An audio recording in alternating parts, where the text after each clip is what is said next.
Hijab-hijab. Perjuangan mencari Allah adalah perjuangan maha dahsyat yang hanya mungkin dilakukan oleh pejuang-pejuang tangguh yang tak kenal kata menyerah. Allah bukanlah Tuhan statis yang membiarkan dirinya gampang ditemukan. Allah senantiasa membentangkan hijab berlapis-lapis dan berbagai halang rintang untuk menyelubungi keberadaan dirinya. Sekalipun para pencarinya mengetahui bahwa dia adalah inti segala sesuatu dari ciptaannya, baik yang bisa ditangkap panca indera maupun yang gaib.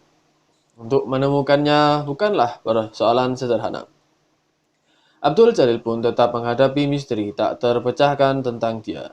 Walaupun telah mengalami pahit dan getir perjalanan hingga terdampar di Malaka, ia sejauh ini hanya mampu menangkap tengara keberadaan hijab-hijab yang tak diketahui batas akhirnya.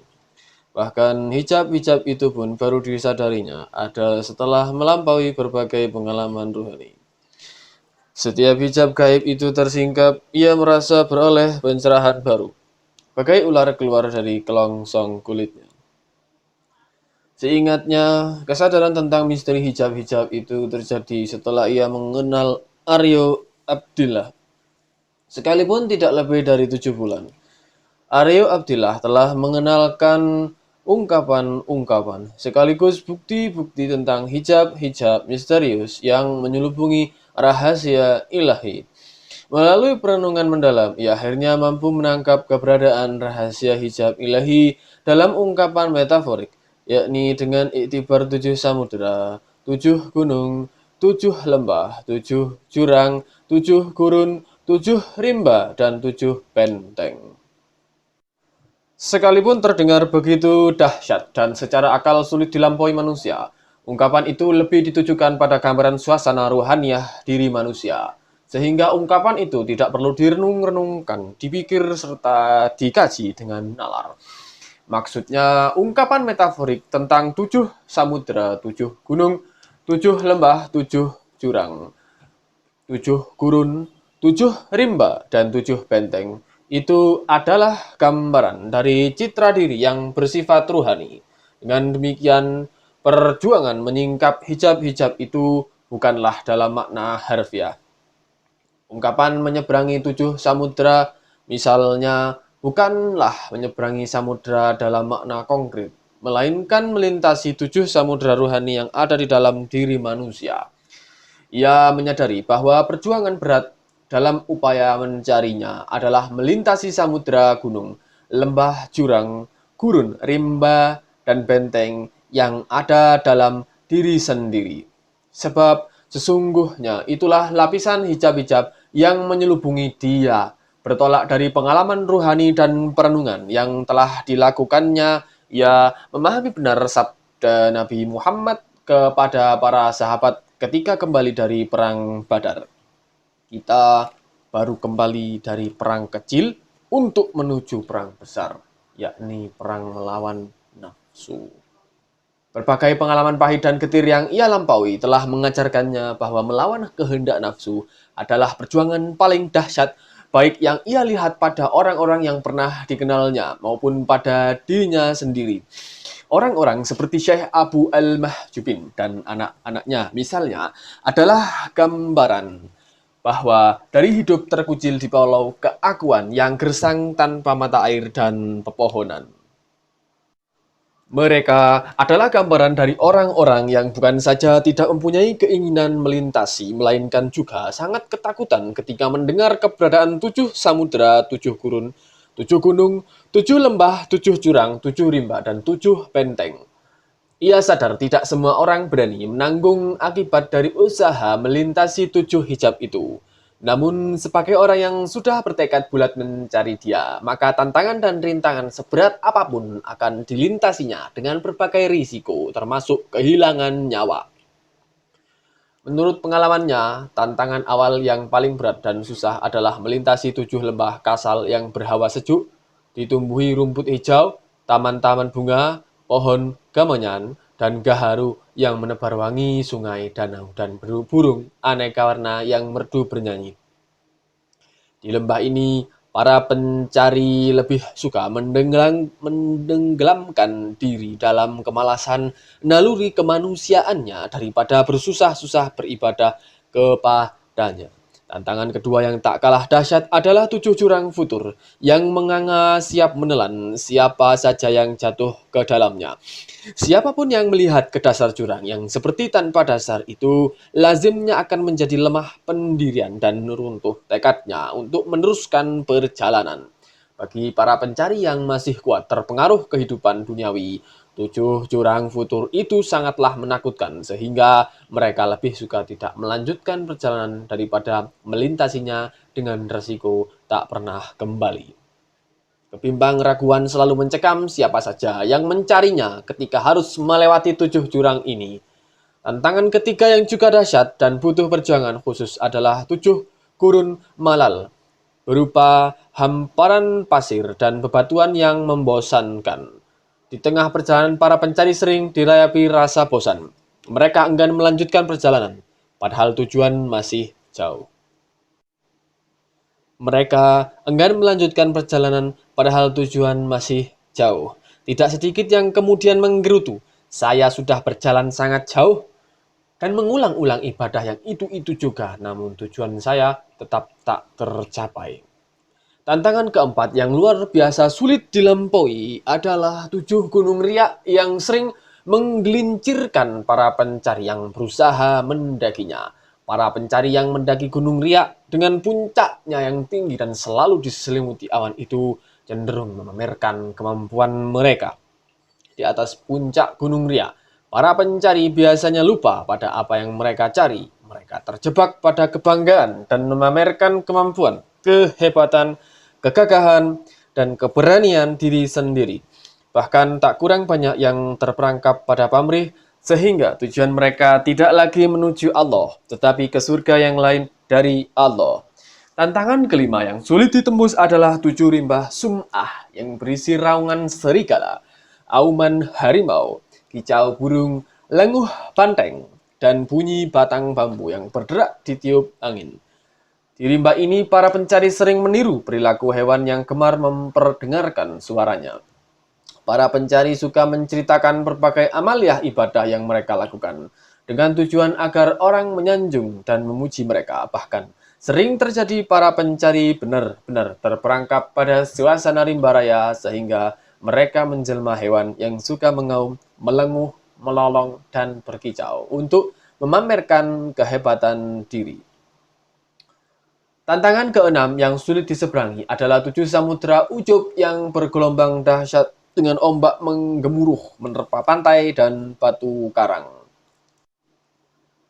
Di samudera ini, para pencari gampang terpengaruh oleh keberadaan samudera yang bangga dengan kedahsyatan ombaknya yang kuat dan tinggi mencakar langit.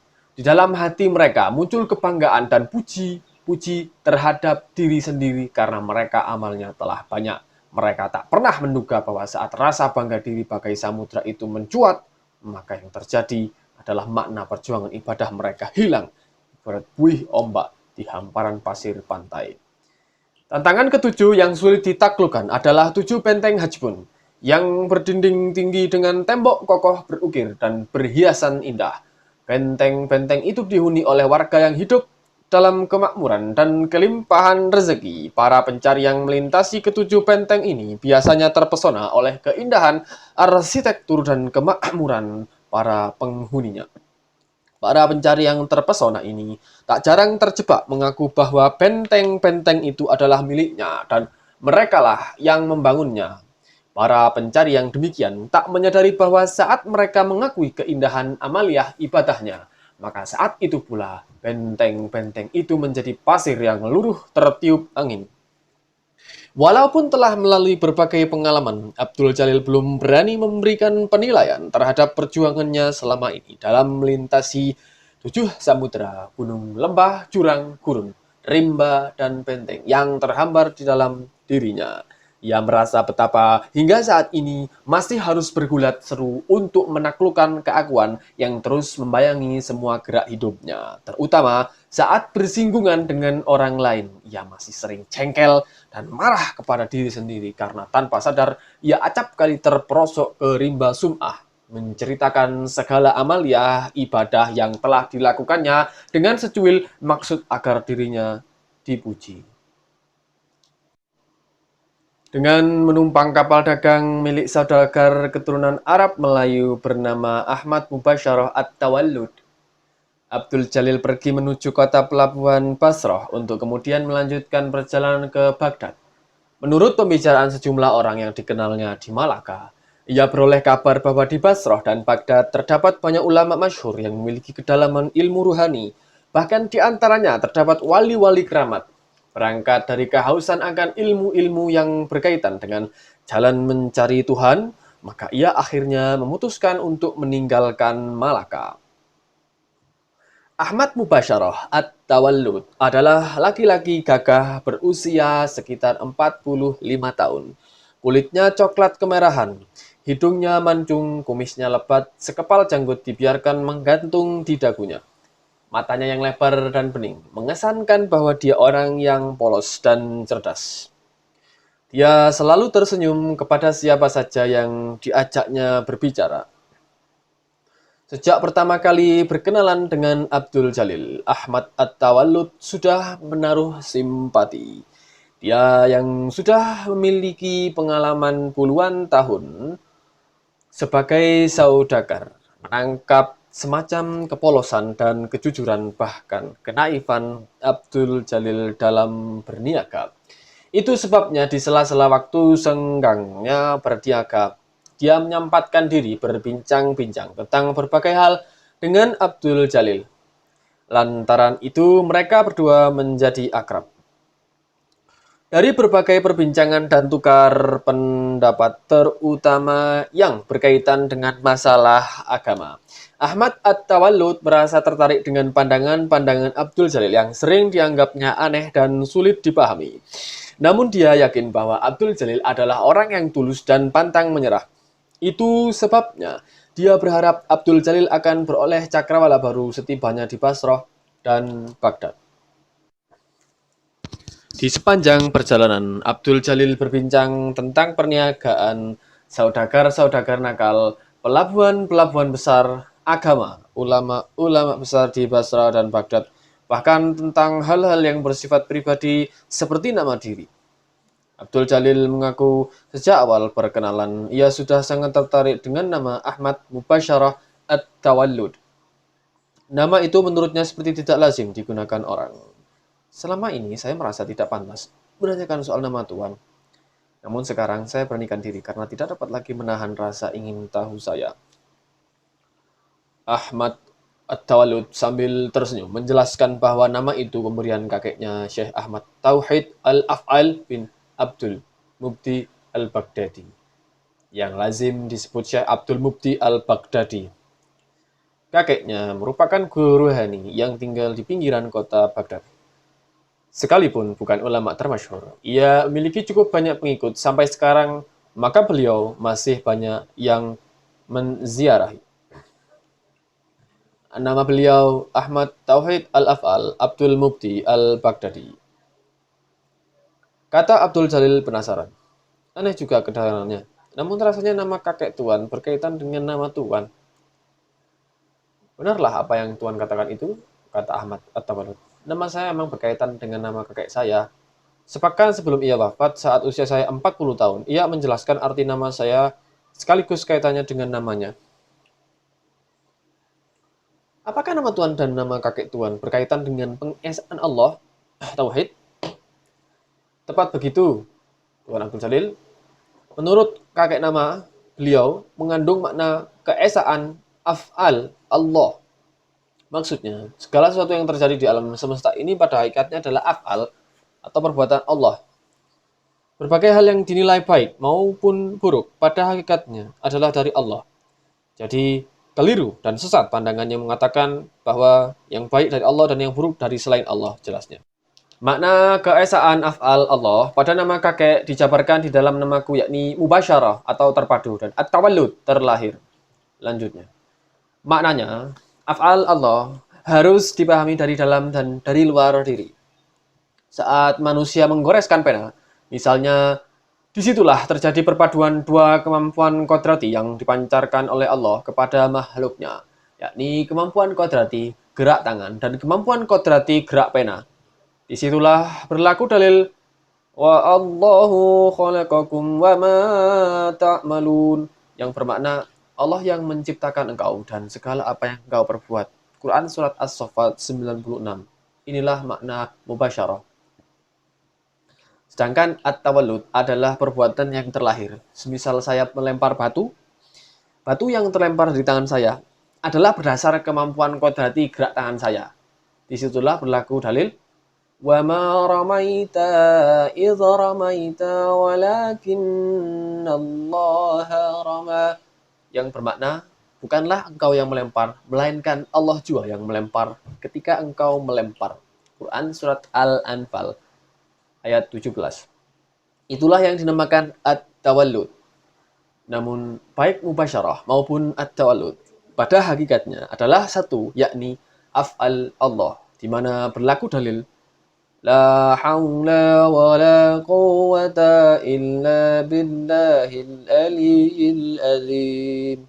Maknanya, tiada daya dan kekuatan, melainkan daya dan kekuatan Allah yang maha tinggi dan maha agung. Rasulullah dalam sebuah hadis diriwayatkan bersabda, la tataharraku zaratun illa biiznillah. Yang bermakna, tidak bergerak satu zarah pun, melainkan atas izin Allah. Mendalam sekali makna nama Tuhan dan kakek Tuhan, kata Abdul Jalil menarik napas berat. Kakek Tuhan pastilah seorang sufi agung yang sudah mencapai maqam wahdat al-af'al. Tuan Abdul Jalil, karena saya sudah terlanjur dididik menjadi saudagar oleh ayah saya, maka saya tidak banyak mengetahui seluk-beluk keilmuan yang didalami kakek saya. Namun, satu hal dari fatwa beliau yang selalu saya jadikan pegangan hidup, yaitu dalam keadaan apa saja, baik suka maupun duka, saya harus senantiasa meneguhkan keyakinan bahwa semua itu adalah perbuatan yang dikehendakinya. Karena itu, saya selalu disuruh meniru doa Rasulullah, yakni Allahumma inni a'udzubika minka. Ya Allah, aku berlindung kepadamu dari segala kejahatan yang datang darimu. Allahumma inni a'udzubika min syarri ma khalaqta. Ya Allah, aku berlindung kepadamu dari segala kejahatan yang engkau ciptakan. Di sini berlaku dalil qul kullum min indillah. Artinya, katakan hai Muhammad, segala-galanya adalah dari sisi Allah. Quran surat An-Nisa ayat 78.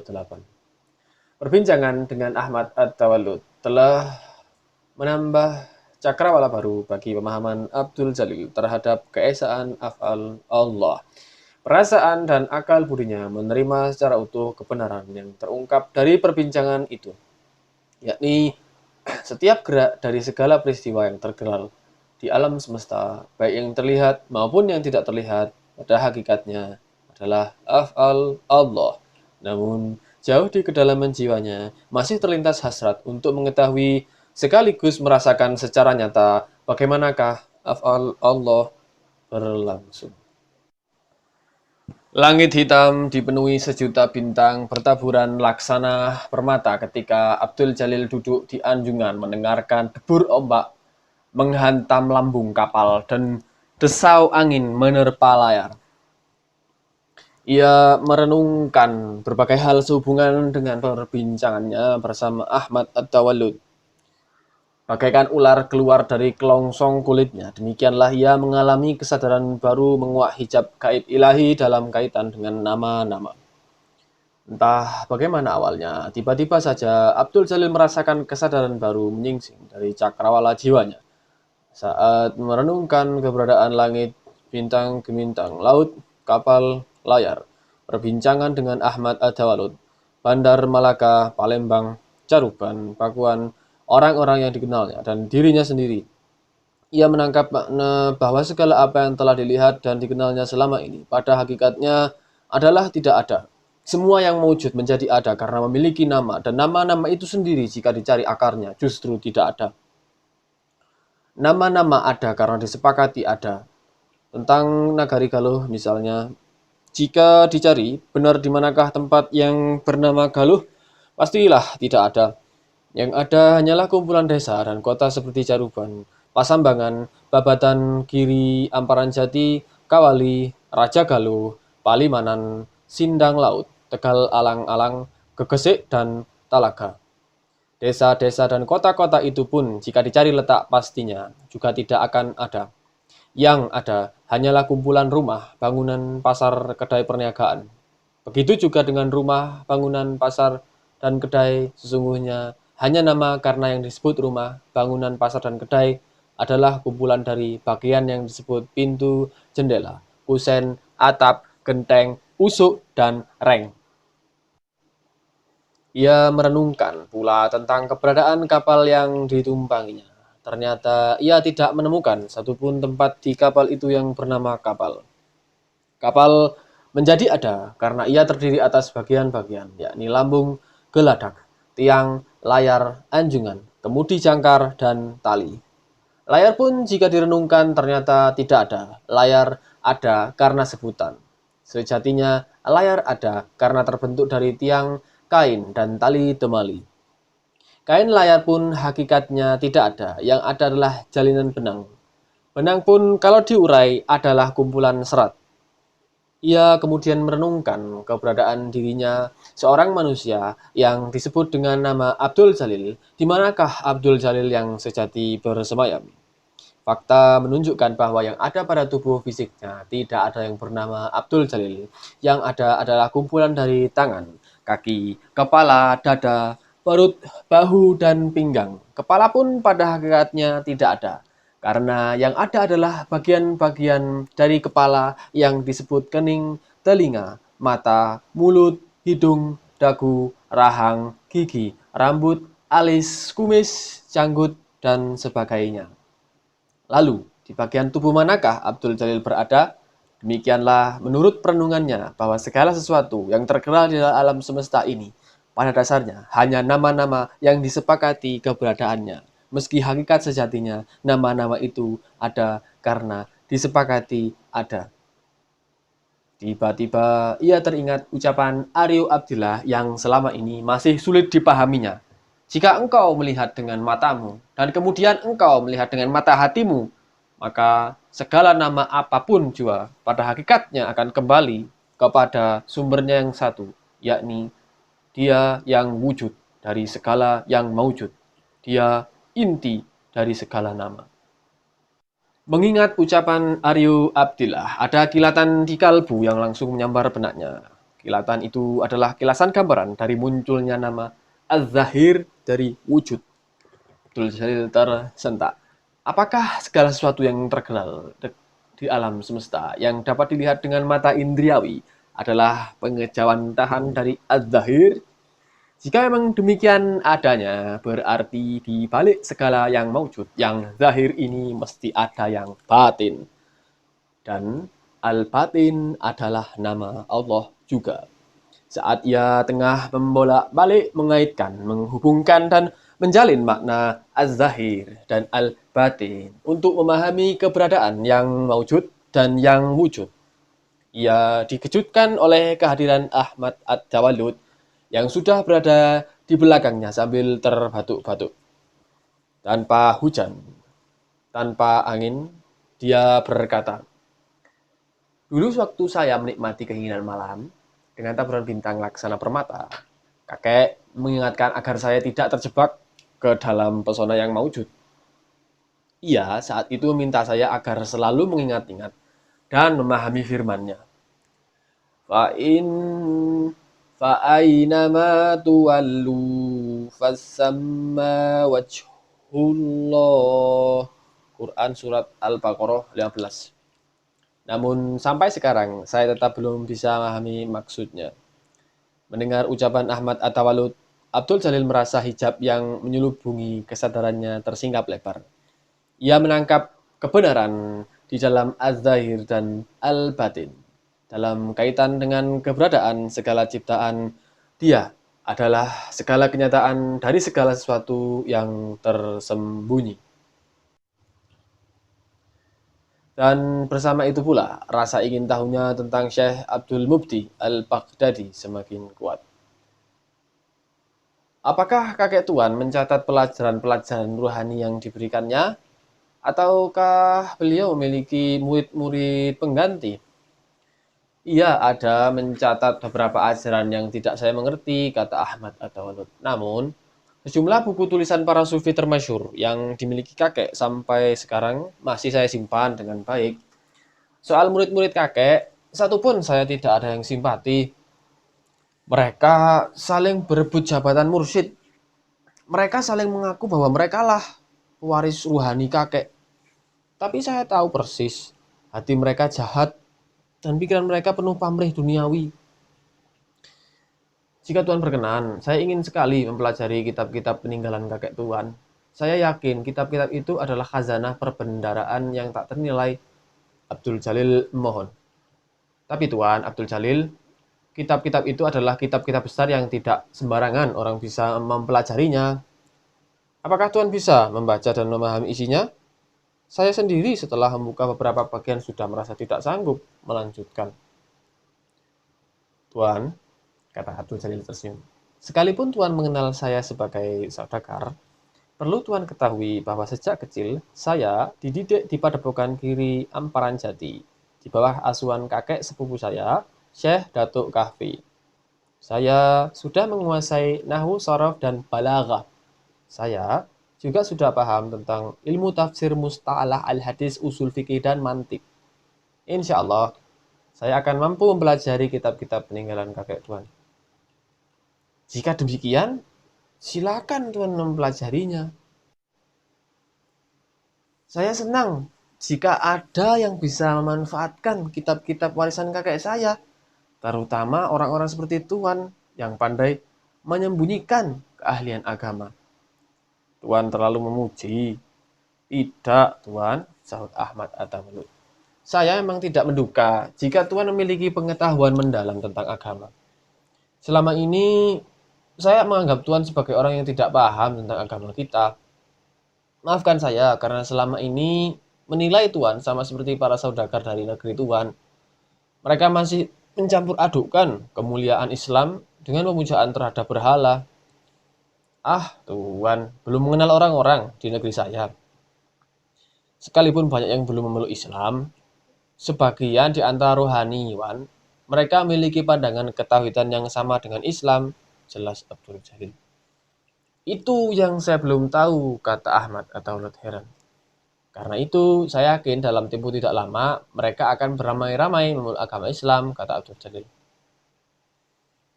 Hasrat Abdul Jalil untuk menenggak ilmu pengetahuan ruhani di tengah gurun keterbatasan dirinya terlampiaskan saat tiba di Basrah. Berbagai kitab peninggalan Syekh Abdul Mubti Al-Baghdadi yang memuat ajaran para ulama sufi besar seperti Abu Mansur Al-Halaj, Abu Yazid Bustami, Abu Sa'id Al-Qushairi, Muhyiddin Ibnu Arabi, Al-Ghazali, dan Abdul Karim Al-Jili. Dipelajarinya dengan penuh semangat, bagaikan musafir terlunta-lunta di tengah padang kemudian menemukan mata air. Begitulah ia dengan rakus menghirup kesegaran pengetahuan yang digali para ulama agung tersebut. Di antara sejumlah kitab yang sudah dibaca dan dipahami, yang dianggapnya paling berkesan adalah kitab Haqiqat Al-Haqa'iq, Al-Manazil Al-Ilahiyah, dan Al-Insan Al-Kamil, tulisan Syekh Abdul Karim Al-Jili, ulama sufi yang wafat barang setengah abad silam. Menurut Ahmad At-Tawalud, Abdul Karim Al-Jili adalah kawan akrab kakeknya. Mereka berdua sering terlibat perbincangan rahasia yang tak seorang pun boleh mendengarkan. Abdul Jalil menilai ungkapan-ungkapan yang digunakan Al-Jili sangat sederhana, lugas, gampang dipahami, dan yang terpenting memiliki banyak kemiripan dengan pengalaman ruhani yang telah dilewatinya. Ia seperti tidak pernah bosan membaca ulang, mengkaji, merenungkan, dan menghayati ketiga kitab tersebut. Ia semakin merasakan cakrawala pemikiran dan jiwanya terbentang luas dalam memahami hakikat segala sesuatu yang tergelar di alam semesta. terutama yang berkaitan dengan perjalanan menuju dia yang dihalangi berbagai rintangan dan tantangan luar biasa. Ia benar-benar sangat rindu mengenal sekaligus merasakan sentuhan kebenaran ilahi, af'al, asma, sifat, dan zat. Getaran kerinduan yang makin mencekam jiwa itu ternyata membawanya ke sebuah pengalaman baru. Hal itu dialaminya setelah ia tinggal lebih dari sebulan di rumah Ahmad At-Tawallud. Ketika pertama kali datang ke Basroh, Abdul Jalil diperkenalkan dengan ibunda Ahmad At-Tawallud yang bernama Siti Fa'ilaitun, seorang perempuan Melayu berusia sekitar 65 tahun. Perempuan setengah baya yang ramah itu menyambut kehadiran Abdul Jalil dengan penuh sukacita. Dia senang bertemu dengan orang sebangsanya yang bisa diajak berbicara tentang berbagai hal, terutama tentang negeri Malaka dan Jawa. Meski sudah bertahun-tahun menjadi warga kota Basrah, Ibunda Ahmad At-Tawallud belum paham benar dengan bahasa Arab yang digunakan di sana. Itu sebabnya dalam pergaulan sehari-hari dia hanya bisa berkomunikasi dengan suami, anak-anak, dan cucunya yang mengerti bahasa Melayu. Ayahanda Ahmad At-Tawallud bernama Abu Amr Al-Hissi, berusia sekitar 70 tahun. Ia menyambut pula kehadiran Abdul Jalil di rumahnya dengan penuh keramahan. Ia merasa senang jika Abdul Jalil bersedia mendengarkan cerita-cerita masa mudanya. Semangat hidupnya seakan muncul kembali ketika menuturkan kisah kegagahannya mengarungi samudra dan singgah di berbagai negeri di masa silam. Sebagai pemuda yang sejak kecil terpisah dari orang tua dan hidup di padepokan dengan penuh keprihatinan, Abdul Jalil merasakan keramahan yang diberikan ayahanda dan ibunda Ahmad At-Tawallud sebagai kehangatan ayah dan ibu yang didambanya dalam mimpi-mimpinya. Itu sebabnya untuk mengisi waktu senggang saat beristirahat setelah penat mempelajari kitab-kitab, ia gunakan untuk berbincang dengan mereka. Bermula dari keakraban dengan ayahanda dan ibundanya, Abdul Jalil akhirnya mengenal anak-anak Ahmad At-Tawallud juga. Anak pertamanya bernama Fa'ilatun Nafsiyah, akrab dipanggil Nafsa. Usianya sekitar 23 tahun, belum menikah. Anak kedua juga perempuan bernama Salmah Izzatur Rahmah. Usianya sekitar 21, sudah menikah dan memiliki dua anak laki-laki. Anak yang ketiga laki-laki bernama Ibnu Afkar Al-Afrad, berusia sekitar 19 tahun. Sudah menikah dan memiliki seorang anak. Anak yang keempat juga laki-laki bernama Ahmad Kasf Al-Bashari, berusia sekitar 17 tahun, belum menikah, belajar di Universitas Nizamiyah, Baghdad. Suatu saat, Siti Fa'ilatun menceritakan tentang Nafsa, cucu kesayangannya yang dianggapnya bernasib malang karena sampai memasuki usia 23 belum menikah. Abdul Jalil menduga anak sulung sahabatnya itu tentulah berwajah jelek dan berperangai buruk. Namun saat pertama ia melihat mata Nafsa yang bulat dan lebar serta ditumbuhi bulu-bulu panjang yang lebat, ia langsung membayangkan wajah di balik cadar itu pastilah memancarkan kecantikan bidadari. Abdul Jalil tidak pernah menduga, apalagi membayangkan bakal terperangkap ke dalam pesona keindahan sesuatu selain dia. Ia yang sepanjang perjalanan ruhaninya selalu berusaha menghindari hal-hal duniawi, kini menghadapi persoalan besar yang sebelumnya tidak pernah ia bayangkan dan impikan. Sebelumnya, ia selalu berhasil mengusir berbagai bayangan bendawi yang memasuki alam pikiran dan mahligai jiwanya. Kini setelah melihat mata Nafsa yang indah dan bercahaya seperti kilauan bintang, ia merasakan perubahan besar terjadi pada dirinya. Citra keindahan mata Nafsa tiba-tiba sering masuki ingatannya saat ia sholat, zikir, tafakur, membaca buku, makan, minum, bahkan saat mengambil wudhu dan terutama menjelang tidur. Abdul Jalil heran dengan perubahan dirinya, bagaimana mungkin ia yang selama ini selalu tenang menghadapi berbagai halangan dan rintangan kehidupan, tiba-tiba sering dicekam resah dan gelisah. Rasa itu baru mereda ketika ia melihat atau sekedar membicarakan ini dan itu tentang nafsa. Ia merasakan betapa jiwanya mendadak terbang ke angkasa laksana elang yang kesunyian menjerit dalam kepahitan jiwa yang mendampa kehadiran sang betina. Nafsa adalah perempuan pertama yang keindahan matanya telah membawa kesadaran Abdul Jalil ke taman asmara yang penuh bunga mewangi dan rumputan harum. Keindahannya telah membius kesadaran Abdul Jalil ke dunia asing yang sebelumnya tak pernah dirasakan dan dikenalnya. Ia melihat pelangi membentang di dalam pancaran mata nafsa. Cahayanya yang berwarna-warni memasuki relung-relung jiwanya.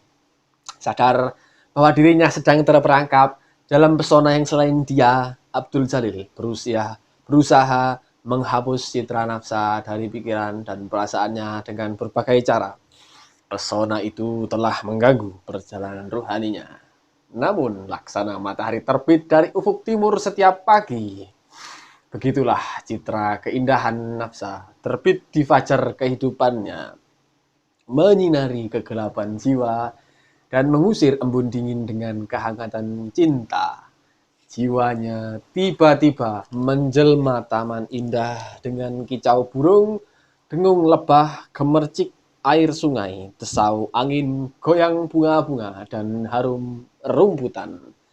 Makin kuat ia berjuang menghalau keindahan nafsa dari relung-relung ingatan dan mahligai jiwanya.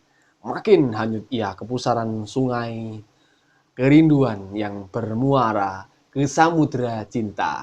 Pikirannya terbang ke angkasa melintasi awan khayalan menggapai rembulan dan bintang ke bintang. Dan bagaikan burung patah sayap, begitulah ia merasakan dirinya terkapar tanpa daya melihat khayalnya terbang ke angkasa bermadu kasih dengan bayangan nafsa bidadari jiwanya.